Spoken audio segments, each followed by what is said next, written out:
नमस्कार मु बसंत आपण मानक पई नेकी आसीची आज सकाळर केतटी गुरुत्वपूर्ण खबर सेतिपई वीडियो को शेष पर्यंत देखिबा को मोर अनुरोध। चलंतु आज सकाळर खबर उपरे नजर पकाइबा। प्रथम खबर खूब शीघ्र कोचिंग सेंटर पई आसीबो स्वतंत्र गाइडलाइन। राज्य रे थिबा घरे कोचिंग सेंटर परिचालन पई आसीबो स्वतंत्र गाइडलाइन। ए नै उच्च शिक्षा विभाग पक्षरु तपत्र तक प्रकाश पाइछि। तेबे गाइडलाइन प्रस्तुति नै आसंता 20 तारिख रे उच्च शिक्षा विभाग निर्देशकक अध्यक्षता रे गुरुत्वपूर्ण बैठक बसिबो। पुस्तक भवन स्थित ओडिशा राज्य उच्च शिक्षा परिषद कार्यालय रे अनुष्ठित हेबाकु थिबा एही बैठक रे राज्यर प्रमुख घरोई कोचिंग सेंटर प्रतिनिधि माने जोग देबे। विशेष करी खोर्धा, जाजपुर, संबलपुर, सुंदरगढ़ और बालेश्वर आदि जिल्लार 25टी अनुष्ठानरु प्रतिनिधि जोग देबे। एनेई आवश्यक पदक्षेप नेबाकु विभाग पक्षरु भुवनेश्वर, संबलपुर, बालेश्वरर आंचलिक शिक्षा निर्देशालय को निर्देश दिया जाइथिबार खबर मिलिछि। परवर्ती खबर योग्य बस्ती बासिंदा को मिलिला घर। राज्य सरकार को नगर उन्नयन मंत्री कृष्णचंद्र महापात्र उपस्थिति रे टोकन द्वारा हिताधिकारी को घर बंटन करा जायछि। बस्ती बासिंदा को अग्राधिकार भित्तिरे बासोपयोगी गृह आवंटन करा जायछि। एही क्रम रे चंद्रशेखरपुर मौजारे 20 एकर परिमित जगार 2600 गृह निर्माण योजना करा जायथिबा बेले सेथि मध्यरु 820 टी घर निर्माण संपूर्ण सरिछि। ए पर्यंत 690 टी घर आवंटन सरिछि। बाकी गृह पर्यायक्रमे आवंटन करा जिवो बोली खबर मिलिछि। परवर्ती खबर पुरी श्रीमंदिर 3 द्वार और कीर्तन चकड़ारे लागिबो एलईडी डिस्प्ले। श्रद्धालु को मिलिबो बड़ देउळ भितरे चलिथिबा महाप्रभुक नीतिकांतिर तत्काल सूचना। श्रीमंदिर पश्चिम, उत्तर और दक्षिण द्वार आगरे एलईडी डिस्प्ले लगा जाई महाप्रभुक नीतिर सूचना दिया जिवो। एलईडी डिस्प्ले लगाइबारे श्रीमंदिर प्रशासन प्राय 50,69,000 टंका व्यय अटकल करी पदक्षेप आरंभ करिछि। एलईडी डिस्प्ले लागिबा फଳରେ श्रद्धालु माने दर्शन बंद समय रे श्रीमंदिर को जाई अपेक्षा करिबा जनित कष्ट भोगिबे नाही। एही कार्य मासक भितरे सारिबाकू प्रशासन लक्ष्य रखिछि बोली खबर मिलिछि। परवर्ती खबर 2024-25 आर्थिक वर्षर प्रथम अतिरिक्त चिठा बजेट को आसंता 23 तारिख रे मंजूरी मिलिबार संभावना रहिछि। मुख्यमंत्री मोहन चरण माझी सिंगापुर गस्तरु फेरिबा परे 23 तारिख अपराह्न रे राज्य मंत्रिमंडल और मंत्री परिषद गुरुत्वपूर्ण बैठक बसी अतिरिक्त चिठा बजेट को अनुमोदन मिलिबो बोली जणा पड़िछि। मोहन माझी सरकारक एही प्रथम अतिरिक्त चिठा बजेट टी वास्तव आवश्यकता और खर्च क्षमता उपरे आधारित रहिछि तथा बजेट रो पुनः प्राथमिकता पई प्रयास करा जाइछि बोली खबर मिलिछि। परवर्ती खबर डिसेंबर 19 रे विधानसभा घेरिबे अंगनवाड़ी कर्मी। अंगनवाड़ी कर्मी को आर्थिक शोषण बंद और अनावश्यक कार्यभार प्रत्याहार सह भत्ता वृद्धि प्रतिश्रुति पूरण न कले आगामी डिसेंबर 19 तारिख रे विधानसभा घेराव करिब अंगनवाड़ी कर्मचारी यूनियन संयुक्त मोर्चा। गतकाली एआईटीयूसी राज्य कार्यालय रे आयोजित सांबादिक सम्मेलन रे मोर्चा पक्षरु एही सूचना दिया जायछि। मोर्चा पक्षरु कोहा जायछि जे सरकारक पक्षरु जे मोबाइल फोन 2019 मसिया रु प्रदान करा जायछि ताहा एबे व्यवहार उपयोगी नुहे। एपरिक अनेक ग्राम रे कोनोसी मोबाइल नेटवर्क नाही। सेही अंचलर अंगनवाड़ी कर्मी माने ऑनलाइन डाटा अपलोड करिबा असंभव। तेणु 5G प्रजुक्ति सह मोबाइल और 5G सिम सह दैनिक 2 GB रु अधिक हार रे डाटा रिचार्ज रो बजार मूल्य रो अर्थ प्रदान करा जाउ बोली दाबी रहिछि। परवर्ती खबर सरुचि राशन कार्ड रो ई-केवाईसी अवधि। लिंक बिना मिलिबनी मागणा चाउल की गहम। राज्य रे 70 लाख हिताधिकारी बाद पड़ी पारंती राशन कार्ड रु। नवेम्बर 30 रे राशन पाई सरकार ई-केवाईसी को बाध्यतामूलक करिथिबा बेले एथि पाई दिया जाइथिबा अवधि शेष हेबाकू जाउछि एवं ए जाय 70 लाख हिताधिकारी करि नाहंती ई-केवाईसी। राज्य रे मागणा चाउल पाई 3,36,35,918 हिताधिकारी ना रही।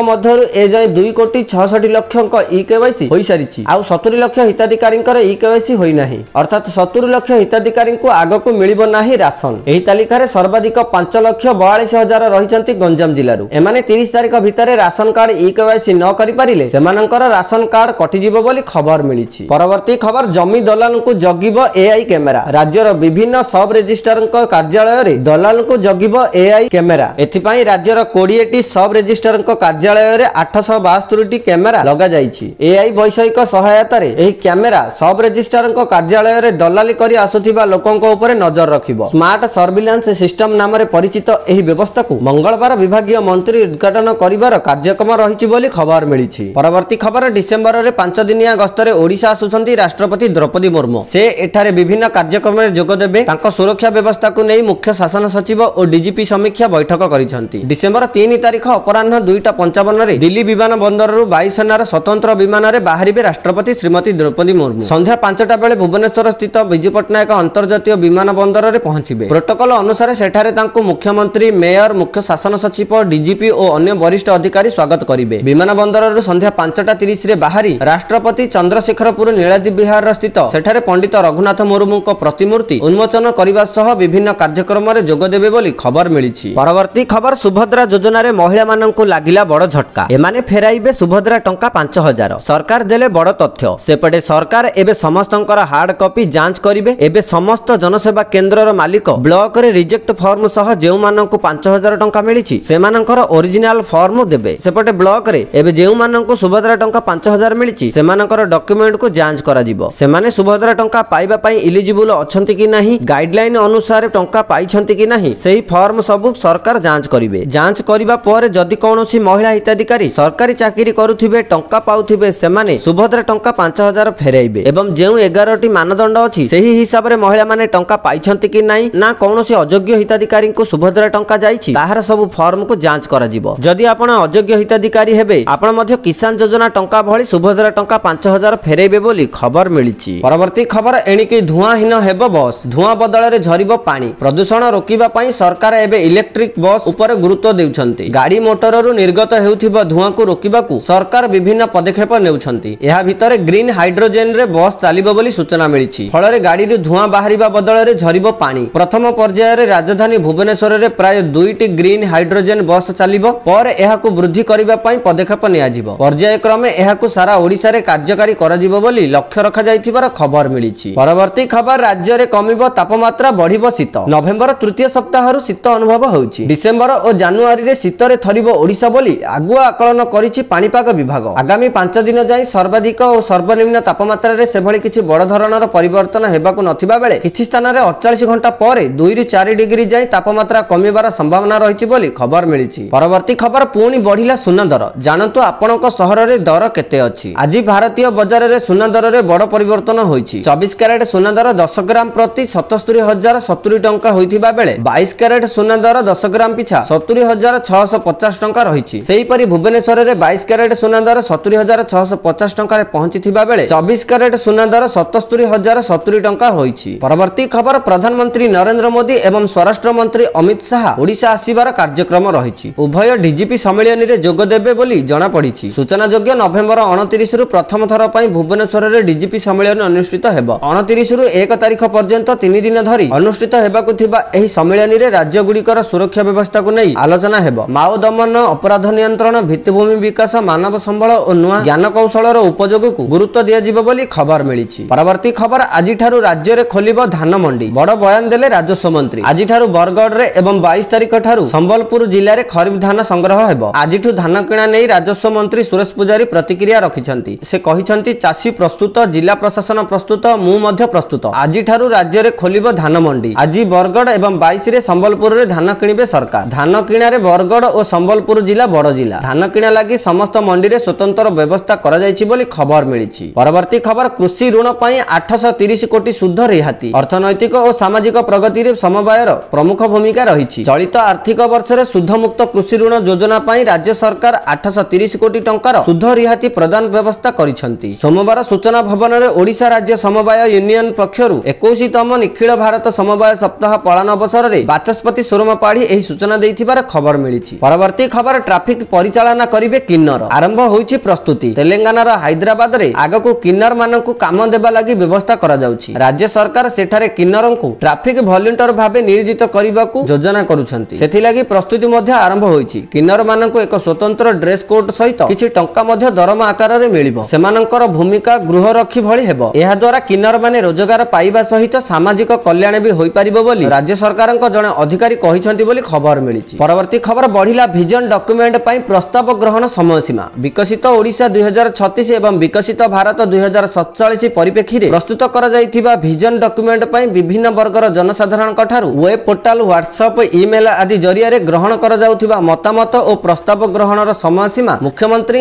अनुमोदन क्रमे आगामी डिसेंबर 5 तारिख पर्यंत वृद्धि करा जाइछि। एही समय सीमा नवेम्बर 20 तारिख पर्यंत थिला। गतकाली लोकसेवा भवन रे उन्नयन कमिशनर तथा अतिरिक्त मुख्य शासन सचिव अनु गर्गଙ୍କ अध्यक्षतारे अनुष्ठित एक बैठक रे दिया जाइथिबा प्रस्ताव अनुसार एही निष्पत्ति निया जाइछि बोली खबर मिलिछि। परवर्ती खबर कनिष्ठ मेधावृत्ति पई चलित मास आवेदनर शेष तारिख मिलिबो 3000 टंका। कनिष्ठ मेधावृत्ति को नै नुआ खबर सामना को आसीछि। आवेदनर समय सीमा घोषणा करा जाइछि। राज्य रे द्वादश श्रेणी छात्र छात्री कनिष्ठ मेधावृत्ति आवेदन प्रक्रिया आरंभ हो जाइथिबा बेले नवेम्बर 30 शेष तारिख रहिछि। ए नै विद्यालय एवं गणशिक्षा विभाग पक्षरु चिट्ठी करा जाइछि। मिलिछि। एथिपाई 30 तारिख जाई आवेदन ग्रहण करा जिवो। तेबे मेधावृत्ति पाई योग्यता मध्य घोषणा करा जायछि। जदि जणे छात्र किंबा छात्री 10 रे 60% रु अधिक रखिथिबो एवं परिवार रे वार्षिक आय 6 लाख रु कम थिबो सेमाने ही एही मेधावृत्ति पाई योग्य होई परिबे। वार्षिक 3000 टंका वृत्ति पाइबे बोली खबर मिलिछि। परवर्ती खबर कृत्रिम वर्षा पाई प्रधानमंत्री नरेंद्र मोदी को हस्तक्षेप लोड़िछंती परिवेश मंत्री। दिल्ली रे वायुर मान अत्यंत गंभीर स्थिति रे पहुंचिछि। फଳରେ असंभाळ होई पड़िछि स्थिति। निश्वास नेबा एठी मुश्किल होई पड़िछि। एहाको दृष्टि रे रखी दिल्ली रो परिवेश मंत्री गोपाल राय कृत्रिम वर्षा कराइबाकू अंटा भिड़िछंती। एनै केंद्र सरकार को हस्तक्षेप लोड़िछंती परिवेश मंत्री। मंगलवार दिन केंद्र को एक चिठी लेखि जातीय राजधानी रे कृत्रिम वर्षा पाई प्रधानमंत्री नरेंद्र मोदी को हस्तक्षेप लोड़िछंती बोली खबर मिलिछि। परवर्ती खबर 10 लाख टपिला आयुष्मान वय बंधन कार्ड रे हिताधिकारी को पंजीकरण। देशर वरिष्ठ नागरिकों पाई आरंभ होइतिबा आयुष्मान वय बंधन कार्ड रे पंजीकरण 10 लाख रु अधिक होइछि। एही कार्ड माध्यम रे 70 वर्ष रु ऊर्ध्व वयस्क नागरिक आयुष्मान भारत प्रधानमंत्री जन आरोग्य योजना सुफल पाई परिबे। स्वास्थ्य और परिवार कल्याण मंत्रालय पक्षरु मिलितिबा सूचना अनुसार पंजीकरण आरंभ हेबार 3 सप्ताह मध्य एही सफलता मिलिछि बोली खबर मिलिछि। परवर्ती खबर सितुआ सकाळ रे सामुद्रिक बेलाभूमि जंगल परिवेश मजा नेबे पर्यटक। डिसेंबर पहिला रु कोणार्क महोत्सव ठारू पर्यायक्रमे इको रिट्रीट 7टी स्थान रे आरंभ करा जिवो। सोमवार पर्यटन विभाग दायित्व रे थिबा उपमुख्यमंत्री प्रभाती परिडा इको रिट्रीट कार्यक्रम र समीक्षा करिसंती। आगामी दिन रे किभଳି पर्यटकों को अधिक आकर्षित करा जाय पारिबो ता ऊपर से गुरुत्व देइथिले। एथिपाई ए वर्ष विभाग पक्षरु आगुआ प्रस्तुति आरंभ होइछि। चलित वर्ष कोणार्क, दारिंगबाड़ी, हीराकुद, सातकोशिया, भितरकनिका, पातिसोनापुर एवं पुटसिल रे इको रिट्रीट करा जिवो बोली जुग्म सचिव रुद्र नारायण दास सूचना देइथिबार खबर मिलिछि। तो दर्शक बंधु ए थिला आज सकाळर केतोटी गुरुत्वपूर्ण खबर। जदि वीडियोटी भल लागिछि लाइक करिबा सहित हम चैनल को सब्सक्राइब करंतु। वीडियोटी संपूर्ण देखिथिबारु आपण मानकु बहुत बहुत धन्यवाद।